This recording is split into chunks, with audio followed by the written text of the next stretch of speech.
नमस्कार. महाराष्ट्राचे मुख्यमंत्री म्हणजे देवेंद्र फडणवीस उर्फ देवा भाऊ यांनी आपला दिलेला शब्द मोडलाय आणि मूर्खात काढलंय की काय महाराष्ट्राला असं वाटायला लागले हो मला. नाहीतर काय मग ते रोज म्हणायचे ना प्रचारात की मुंबईचा महापौर महायुतीचा होणार, मुंबईचा महापौर हिंदू होणार, मुंबईचा महापौर मराठी होणार. आणि केली काल घोषणा मुंबईच्या महापौराची. आता ते अर्धे शब्द खरे आणि अर्धे खोटे आहेत की काय हा प्रश्न आहे. नाही, मला वाटतं सगळंच खोटं आहे. कारण काय आहे की या ज्या रितू तावडे असं काहीतरी नाव त्यांनी सांगितलं, त्यांना महापौरपदी बसवलेलं आहे. आता मला सांगा, मराठीत रितू नाव असतं का? फार कमी वेळेला मिळतं ना मराठी घरात. मराठी घरातली नावं कशी असतात, म्हणजे मराठी नावावरून मराठी कोण हे ठरवलं पाहिजे. काय त्या आपल्या माझे महापौर झालेल्या त्यांचं नाव, त्या नर्स होत्या आणि नंतर पुढे झाल्या, तुम्हीच सांगा. म्हणजे त्याला मराठी नावं म्हणतात. त्यांचं नाव जे आहे ते मराठी नाव आहे. किशोरी ताई, त्या किशोरी हा कसा मराठी शब्द आहे, शुभा हा कसा मराठी शब्द आहे. तर तसं कोणी झालं असतं तर समजलं असतं आपल्याला. पण इथे कुणी राऊळ वगैरे झालेलं नाही आहे. मला वाटतं तावडे हे आडनावसुद्धा बदलून केले की काय, विनोद तावडेंना बरं वाटावं म्हणून. म्हणजे कदाचित त्या तावडिया असतील आणि त्या तावडियाच्या तावडे केल्या असतील. कारण आम्हाला शंका रितू नावावरून आहे बरं का. आणि सगळ्यात मोठा घोळ तुम्हाला सांगतो, या रितू तावडे निवडून येतात त्या घाटकोपरमधून. त्यांचा जो वॉर्ड आहे 132 क्रमांकाचा, त्या 132 क्रमांकाच्या वॉर्डाची मतदार यादी तपासून बघा. एकदा तपासून बघा. ती सगळीच्या सगळी मतदार यादी गुजराती बहुल आहे. म्हणजे हे बेन, ते भाई, हे पटेल, ते शहा, अशीच नावं तुम्हाला दिसतील सगळी. म्हणजे घाटकोपरमधल्या गुजराती समुदायाने निवडलेला प्रतिनिधी देवेंद्र फडणवीस आणि अमित साटम यांनी महाराष्ट्राचा मराठी महापौर म्हणून आपल्याला दिलेला आहे. छान आहे ना मुद्दा. म्हणजे सकाळच्या प्रेस कॉन्फरन्समध्ये ओक्का करायला चांगला आहे ना मुद्दा. म्हणजे घाटकोपरमधून निवडून येतात म्हणून म्हणजे हे वाक्य सगळी माझी असं वाटलं काय तुम्हाला? ही वाक्य सकाळच्या 9:30च्या प्रातर्विधीच्या कार्यक्रमात वरच्या तोंडाने केलेली अधोमुखातली घाण आहे. हे असलंच बोलणार आहेत. कारण यांनी देव पाण्यात घातले होते. म्हणजे लोक म्हणले की तुम्ही नगरसेवक कसे आणणार, कारण शिवसेना लढणार, भाजपची काय संख्याबळ क्रॉस करून जाणार. आणि लोक प्रश्न विचारायला लागले कुठे कुठे कुठे. मी काल मुंबईत होतो. माझा एक व्हिडिओ बघून तुमच्या लक्षात येईल की मी मुंबईत होतो. मी शोधायला गेलतो नगरसेवक कुठून आणणार, आणि सापडले.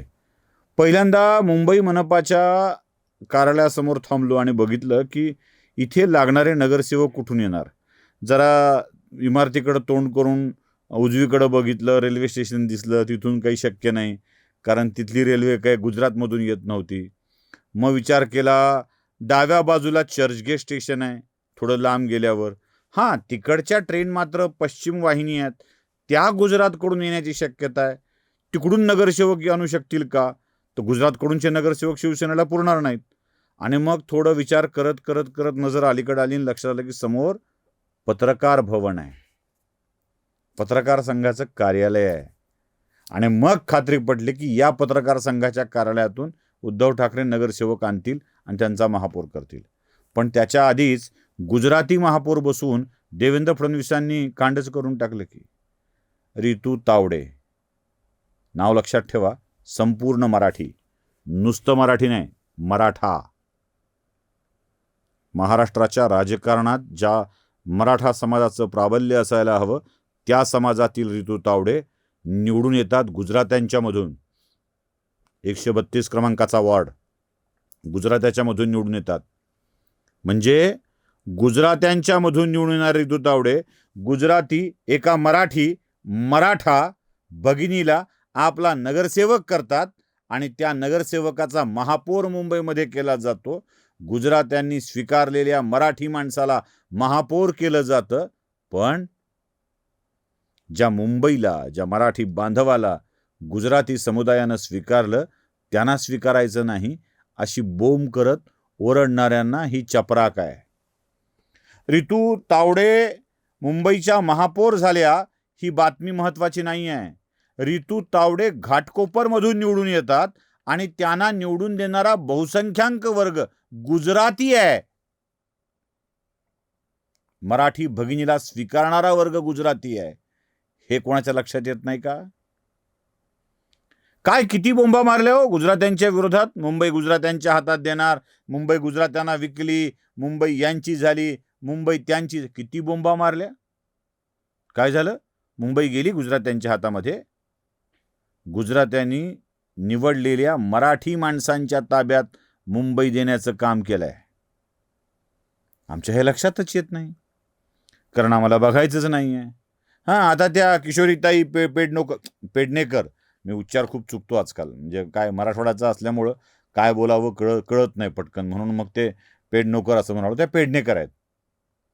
या पेडणेकर ताई म्हणाले आम्ही अपशकुन करणार नाहीत, आम्ही अपशकुन करणारच नाहीत. कदाचित त्यांना सुबुद्धी झाली असावी, किंवा मंत्रालय आपलं माफ करा महापौर कार्यालयाच्या म्हणजे मुंबई मनपाच्या कार्यालयाच्या समोर असलेल्या पत्रकार संघाच्या कार्यालयातून नगरसेवकांची बेगमी झालेली नसावी, म्हणून हे सगळं झालंय. मुंबई मराठी महापौर झाला. उपमहापौरपदी शिवसेनेला संधी दिली गेली.